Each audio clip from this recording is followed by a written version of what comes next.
बिस्मिल्लाहिर्रहमानिर्रहीम। अस्सलाम वालेकुम स्टूडेंट्स, कैसे हैं आप लोग? उम्मीद है खैरियत से होंगे। अच्छा जी, हमारा जो आज का सवाल है कॉस्ट अकाउंटिंग फॉल 22 और सवाल है हमारा सीपीआर का क्वेश्चन नंबर 3 है ये। मैं सवाल सवाल हमारा जो है ये है एबनॉर्मल लॉस का हमारा क्वेश्चन है ये। मैं सवाल पढ़ने जा रहा हूँ। सवाल आप जो है ना इसको देखिए अच्छी तरह से आप लोग। Department B of Zebra Industries processes following quantities during the month of October. Department B receives in 30,000 units at a cost of rupees 8 per unit. Department B transfer out 26,000 units or 3,000 units 1 by 2 converted are in process at the end of the month. Abnormal loss in Department B 1,000 units when 1 by 4 converted. In Department B, following costs are incurred: direct material rupees 1,30,000. Direct material are added at the end of the process. ठीक है, जब भी हमारा material at the end of the process होगा तो उसका जो हमारा जो रेट है कंप्लीशन हमारा 0 होगा वो, और अगर बिगनिंग होगा तो 100% होगा। Direct labour 1,11,000 in department this department factory overhead is applied at the rate of 75% of direct labour our. ठीक है जी, हमने करना क्या जी, हमने बनाना है कॉस्ट ऑफ प्रोडक्शन रिपोर्ट बनानी है। तो जैसे आपको मालूम है कि जब भी हम सवाल करते हैं सीपीआर का तो हमारे पास सबसे मेन चीज क्या है, फॉर्मेट। नाम क्या है हमारे पास, ज़ेब्रा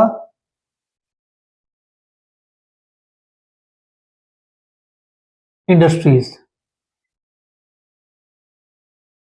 ठीक है जी, और हम क्या बना रहे हैं, कॉस्ट ऑफ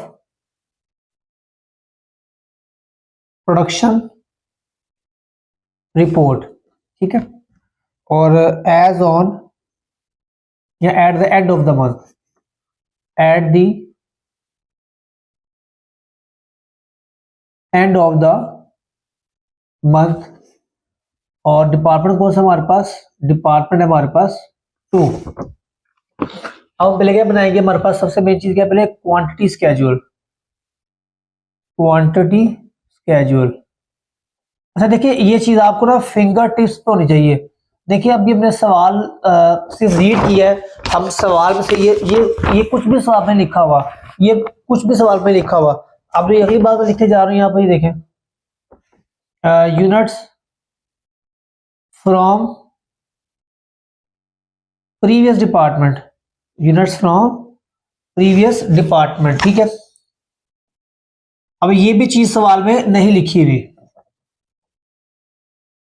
यूनिट्स यूनिट्स। उसके बाद यूनिट्स कंप्लीट एंड ट्रांसफर। उसके बाद यूनिट्स इन प्रोसेस। उसके बाद यूनिट्स इन हैंड। उसके बाद यूनिट्स लॉस। तो ये स्टैंडर्ड फॉर्मेट है, इसको आपने लिख लेना है। तो इसको हम साथ ही सॉल्व कर लेते हैं। देखिए हमारे पास कितने यूनिट्स रिसीव किए हमने यूनिट रिसीव किया 30,000। तो यहाँ पे कितना आ जाएगा, 30,000 आ जाएगा। हमने कितने ट्रांसफर किए हैं, हमने ट्रांसफर किए हैं 26,000। और इन प्रोसेस कितने हमारे पास, इन प्रोसेस है 3,000। और लॉस कितने हुए, लॉस हुए सवाल में लिखा है 1,000। ठीक है, लॉस है। इन हैंड नहीं दिया हुआ तो ब्लैंक आ जाएगा यहाँ पर इन हैंड। तो इन सबको प्लस के तुम्हारा 26,000 आंसर आना चाहिए। ले जी, ये हमारा बन गया क्वांटिटी स्केड्यूल। अब अगला हमारा पार्ट क्या है जी, cost charged to department. Cost charge to department, इसमें क्या हमारे पास टोटल कॉस्ट और पर यूनिट कॉस्ट। ठीक है, और साथ यहाँ पे क्या आ जाएगा, कॉस्ट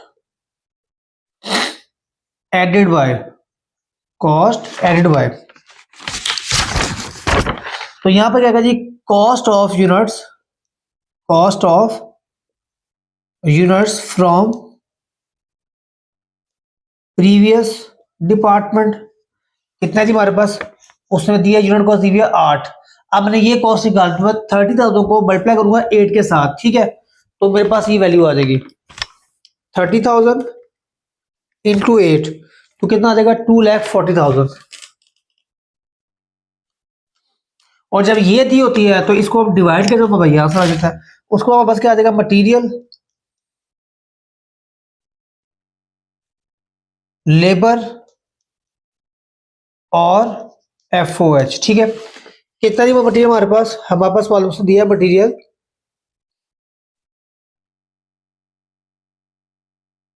1,30,000, 1,30,000। और लेबर कितना हमारे पास 1,10,000। और हमारे पास FOH कितना हमारे पास, वो है 75% ऑफ डायरेक्ट मटीरियल, यानी कि 1,10,000 का लेंगे आप 75%, यानी 75% of direct labour cost. 1,10,000 multiply by 75 divided by 100, तो ये 82500 आ जाएगा। 82500, इन सबको प्लस कर देते हैं हम।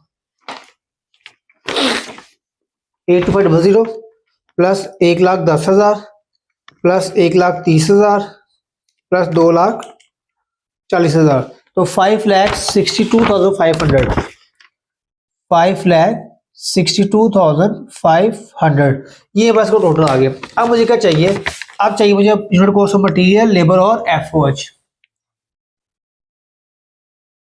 ठीक है जी, अब मैं कैलकुलेट करूंगा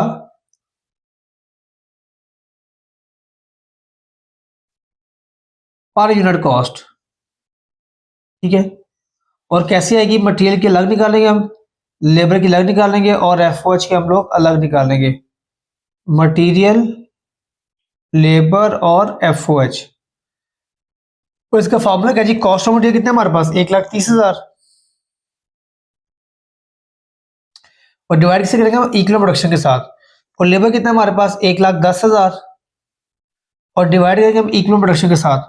और FOH कितना हमारे पास 82,500 डिवाइडेड बाय इक्विवेलेंट प्रोडक्शन। अच्छा, मैं उसके फॉर्मूला नहीं लिख रहा, हमने जो प्रीवियस जितने क्वेश्चंस किए हैं उन सब मैंने फॉर्मूले पुट किए हैं, तो आप मैं इसको डायरेक्ट सॉल्व कर रहा हूँ। ठीक है, और उसके बाद अब मुझे क्या चाहिए, मुझे चाहिए इक्विवेलेंट प्रोडक्शन चाहिए, इक्विवेलेंट प्रोडक्शन, इक्विवेलेंट प्रोडक्शन। ये कि हम लोग जो कंप्लीशन जो हमारे यूनिट्स है ना उनको इक्वल करते हैं नंबर ऑफ यूनिट्स के बराबर। तो इसका हमारे पास मटेरियल का अलग निकालेंगे हम, लेबर का अलग और FOH का अलग। तो देखिए हमारे पास कितने यूनिट्स हैं कंप्लीट ट्रांसफर, 26,000। इन हैंड नहीं है, जीरो आ जाएगा, प्लस इन प्रोसेस कितने हमारे पास, वो है 3,000। और मटेरियल का रेट कितना हमारे पास 0% ओपनिंग का है, क्योंकि हमारा जो है ना जीरो, मतलब मटेरियल ऐड किया eight the end of the process, तो हमारा रेट क्या रहेगा, जीरो रहेगा। अगर होता है एट द बिगिनिंग तो रेट आता है 100%। ऐसे ही 26,000 प्लस जीरो, प्लस ये जीरो कौन सा है, ये जीरो वो है कि इन हैंड नहीं दिए हुए। और हमारे पास जो रेट है इसका लेबर का, वो है 1/2, 1/2, 3,000 इंटू 1/2। ऐसे ही FOH सेम रहेगा, 26,000 प्लस जीरो प्लस 3,000 इंटू 1/2। तो इसको हम सॉल्व कर लेते हैं। ये तो आंसर पास जीरो आ जाएगा ना, 30,000 को मैं जीरो से मल्टीप्लाई किया, जीरो आ जाएगा, डिवाइड किया 100 से तो जीरो ही आ गया हमारे पास। प्लस तो ये कितना आ जाएगा हमारे पास, 26,000 आ जाएगा। पहले का आंसर कितना आ गया 26,000, और दूसरा कितना आ गया आंसर हमारे पास 3,000 multiply by 1 divided by 2 plus 2,6,500, 2,6,000, तो ये आ जाएगा 2,7,500, और ये भी 2,7,500, बट क्योंकि उसकी वैल्यू दोनों की सेम है।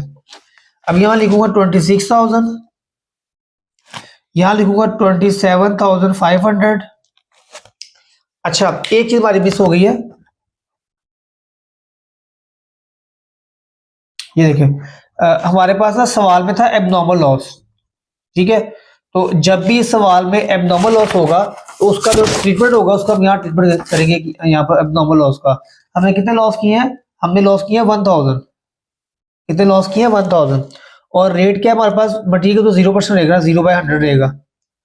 ठीक है, और लेबर कितना रहेगा हमारे पास 3000, 1000 लॉस हुए हैं 1000, और कितना है जी बेसिकली कन्वर्टेड 1/4, 1/4 है जी हमारे पास converted.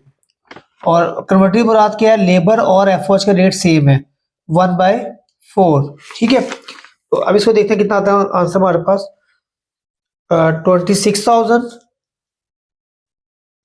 Plus 1500 plus 250,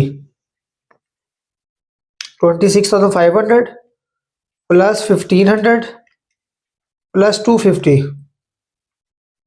26,000 minus plus 1500 plus 250, तो ये आ जाएगा 27750। तो ये हमारे पास क्या आ गया, इफेक्ट आ गया एबनॉर्मल लॉस का, पहला इफेक्ट, ठीक है। तो ये भी ऐसे आ जाएगा 26,000 प्लस 1500 प्लस 250, तो ये आ जाएगा 27750, ठीक है जी। तो ये वाली ध्यान लिख देंगे हम, ये देखें इधर हमें कितना आ जाएगा, ये आएगा 26,000 क्योंकि वैल्यू आगे ऊपर 0 थी। तो यहाँ पर आ गया 26,000 हमारे पास, इधर कितना आ जाएगा 27,750, यहाँ कितना आ जाएगा 27,750, तो 1,30,000 डिवाइडेड बाय 26,000, तो ये रेट आ गया 5। उसके बाद 1,10,000 डिवाइडेड बाय 27750, तो ये आ जाएगा मेरे पास का रेट 396, 82,500 डिवाइडेड बाय 27750, तो ये आ जाएगा 2.97। तो ये वैल्यू यहाँ पुट कर देंगे 5, 3.96 और 2.97, ले जी। अब इसको प्लस कर लेते हैं, इसको ऐड करना हमने 8 प्लस 5 प्लस 3.96 प्लस 2.97, तो ये आ गया मेरे पास 19.93 आ जाएगा आंसर, ले जी। तो ये मेरे पास क्या हो गया जी, सॉल्व हो गया है क्वेश्चन हमारे पास कॉस्ट चार्ज टू डिपार्टमेंट और कॉस्ट क्वांटिटी स्केड्यूल। तो हमारे पास क्योंकि सवाल कौन सा था, हमारे पास सवाल है एबनॉर्मल लॉस का, और हमने पहला ट्रीटमेंट कर लिया एबनॉर्मल लॉस का। तो अब हम इसका बनाएंगे cost accounted for as follow. Last part है हमारा कॉस्ट अकाउंटेड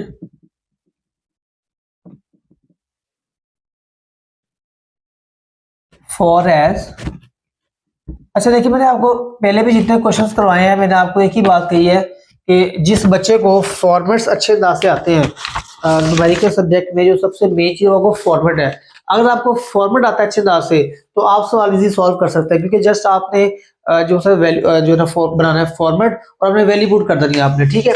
तो अब देखते हैं हमारे पास इसमें क्या आएगा, इधर इधर आएगा हमारे पास cost of units complete and transfer. उसके बाद इन हैंड नहीं है तो cost of units in process. देखें ये होगा हमारे पास, हमने कितने ट्रांसफर किए हैं 26,000 इंटू 19.93, ये 19.93 टोटल कॉस्ट। और इन प्रोसेस हमारे पास कितने हैं जी, हमारे पास मटेरियल, लेबर और एफओएच। मैं इसके यहाँ पर फॉर्मूला नहीं लिख रहा, प्रीवियस क्वेश्चन में देख चुके हैं हम लोग। तो यहाँ पर क्या आएगा जी, यूनिट्स इन प्रोसेस कितने हमारे पास, वो है 3000 प्लस हमारे पास जो कंप्लीशन रेट कितना है इसका 0 है मटेरियल का, multiply by 0 multiply by unit cost कितनी हमारे पास 5। ऐसे ही नेक्स्ट आगे इन प्रोसेस कितना है 3000, और इसका रेट कितना हमारे पास 1/2 इंटू रेट कितना हमारे पास 3.96, उसके बाद फिर दोबारा 3000 इंटू 1/2 प्रोसेस रेट, और रेट कितना हमारे पास 2.97, ये 5 3.96 और 2.97, 5 3.96 और 2.97, और cost of unit from previous department, cost of units in process previous department, ठीक है, वो कितना हमारे पास 3000 इंटू रेट क्या प्रीवियस हमारे पास 8, यहाँ पर 8 आ जाएगा। ठीक है जी, तो इसको सॉल्व करते हैं। 26,000 इंटू 19.93, तो कितना आ गया हमारे पास, ये आ गया 5,18,180। उसके बाद 3,000 इंटू 0 इंटू 5, तो ये 0 ही आ गया इसका आंसर। ठीक है, उसके बाद 3,000 इंटू 0.5 इंटू 3.96, तो ये आ जाएगा 5,940। 3,000 इंटू 0.5 इंटू 2.97, तो कितना आ गया हमारे पास, ये 4,455। उसके बाद 3,000 इंटू 8, तो कितना हो जाएगा, ये 24,000। इन तीनों को प्लस कर लेते हैं हम। 24,000 प्लस 4,455 प्लस 5,940, तो कितना आ गया हमारे पास, ये आ गया 3,4,395। अब निकालें हमने कॉस्ट ऑफ एबनॉर्मल लॉस। ठीक है, ये है सबसे हमारा मेन पॉइंट, क्योंकि हमने कॉस्ट, हमने जो दूसरा फैक्टर है एबनॉर्मल लॉस का, एक तो यहाँ पर था इक्विलिब्रियम प्रोडक्शन में, और दूसरा यहाँ पर इसकी कॉस्ट कैलकुलेट करेंगे, कॉस्ट ऑफ एबनॉर्मल लॉस। ठीक है, तो कॉस्ट ऑफ एबनॉर्मल लॉस हम यहाँ पर कैलकुलेट करते हैं वर्किंग करके इधर। तो कॉस्ट ऑफ एबनॉर्मल लॉस, अच्छा जो तरीका था ना हमारा इन प्रोसेस निकालने का, यही प्रोसेस हमारा है एबनॉर्मल लॉस निकालने का। मटेरियल का अलग, लेबर का अलग और एफओएच का अलग। इसका फॉर्मूला क्या है जी, इसका फॉर्मूला है unit loss multiply by percentage of completion added time of loss multiply by per unit cost. ठीक है, देखिए कितने लॉस हुए हमारे पास, हुआ 1,000, तो 1,000 यहाँ पर भी आ जाएगा, 1,000 यहाँ पर भी आ जाएगा और 1,000 यहाँ पर भी आ जाएगा, मल्टीप्लाई बाय जो मटेरियल है इसका हमारा परसेंटेज 0 है, इनटू यूनिट कितनी मटेरियल की 5, इसका 1/4 है, कंप्लीशन रेट सवाल में गिवन है हमारे पास, और इसकी यूनिट प्राइस कितनी है 3.96, और इसका भी कितना है 1/4, और कितनी यूनिट प्राइस 2.97 है, 2.97। और प्रीवियस डिपार्टमेंट का निकालना हमने cost of abnormal loss previous department. ठीक है, 1,000 यूनिट्स है और रेट क्या हुआ प्रीवियस हुआ 8। अब इसको सॉल्व करते हैं। ये पहले का तो आंसर 0 आ गया हमारे पास, फर्स्ट का जो आंसर है वो तो 0 आ गया। उसके बाद 1,000 इंटू 0.25 इंटू 3.96, तो ये आ गया बाद 990 आ गया। उसके बाद 1,000 मल्टीप्लाई बाय 0.25 मल्टीप्लाई बाय 2.97, तो ये आ गया बस 7,425, 742.5। उसके बाद 1,000 इंटू 8, कितना आ गया, ये आ गया 8,000 आ गया। अब इन सबको प्लस कर ले आप, प्लस 742.5 प्लस 990, कितना आ गया जी 9,732.5, तो ये हम यहाँ लिखेंगे जी 9,732.5। अब हम इन सबको प्लस कर लेते हैं, प्लस 3,4,395 प्लस 5,18,180, तो कितना आ गया जी 5,62,307, यानी कि फर्क आ रहा है 200 रुपीज का। मैंने क्या बताया था आपको कि जब भी आप लोग फ्रैक्शन की वैल्यू होगी तो आपका ये फर्क आएगा, तो आपने करना क्या है, आपने सेम यही वैल्यू यहाँ पर लिखनी है। ओके है जी 5,6,6 562,500। तो ये था हमारा सवाल सीपीआर का, और हमारे पास क्या है जी एबनॉर्मल लॉस। अच्छा आपने काम करना है, इसको लेके आना हमें पेज 1 के ऊपर, पेज 1, इसको आपने करना है पेज 2 के ऊपर, फिर इसको करना है आपने पेज, देखिए ये आपका आ जाएगा पेज 3 पे आ जाएगा ये वाला पूरा सेट। पेज 3 पे, और ये आ जाएगा आपका पेज 4 पे, और ये आ जाएगा आपका पेज 5 पे, या ये भी 4 पे आ जाएगा, और ये इसी तरह वर्किंग कर लेंगे पेज 6 पे। ठीक है, तो ये बेसिकली आपने सवाल सॉल्व करना 6 पेजेस में। उसकी वजह क्या है, ताकि आपका सवाल कंजस्टेड ना हो और सवाल का पूरा एलेबोरेट हो, ताकि एग्जामिनर को सवाल चेक करने में आसानी हो। तो चलो मैं एक वीडियो बनाऊंगा नेक्स्ट क्लास में शायद, ताकि उसमें बताऊंगा आपने पेपर सॉल्व कैसे करना है। तो वो बड़ा इंपॉर्टेंट लेक्चर होगा आपका, tips and tricks about the paper. तो चलो मुलाकात होगी आपसे नेक्स्ट सवाल में, नेक्स्ट लेक्चर में। अपना ख्याल रखिएगा। अल्लाह हाफिज।